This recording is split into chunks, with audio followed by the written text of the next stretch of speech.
আচ্ছা নানা, আপনি তো বিভিন্ন জায়গা বিভিন্ন সময় বিভিন্ন জায়গা যান। তা আপনি আমি তো শুনেছি আপনি সুন্দরবনেও যান। তা সুন্দরবনের কোনো ঘটনা আছে আপনার?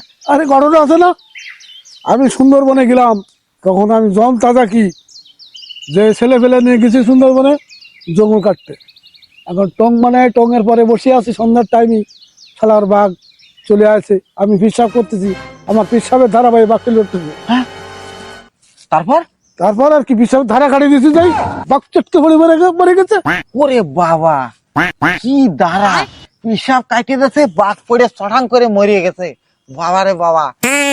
না না, তা এরকম তো একটা ঘটনা আমারও আছে। তাহলে কি ঘটনা সেটা? এরকম যাচ্ছি, যাতে তো হঠাৎ একটা সিংহ আমার সামনে পড়ে গেছে, তাই নাকি? মুখ দিয়ে লালা ঝরতেছে, তাই যে কোনো সময় আমার পরে লাফাই পড়বে। আমি তো ভয়তে গুটি সুটি মারে, আপনি তো পিসাব কাটে দিয়েছেন ধারা, আর আমি পিসাব ভেঙে ফেলাইছি ঘরের বেড়া। হ্যাঁ, তারপরে? আমি তো ভয়তে গুটি সুটি বেরিয়ে গেছি। তারপর কি হলো রাতে? তারপর তারপর বেশি কিছু করিনি, রিমোটটা হাতে নিয়ে টুক করে টিভিটা বন্ধ করে দিলাম। আমি মনে করি যে আমি এই দেশে একাই চাটাবি, তুই তো আবার ঘরে বাট বাড়ি দিয়ে গেছি, 12 চড়াবের ভাই 13 চড়াবে, তুই তো সাংঘাতিক। আলিনা আলীকে আমি নামান নাতি, নানা 12 টাইমে আর আমি 13 টাইমে।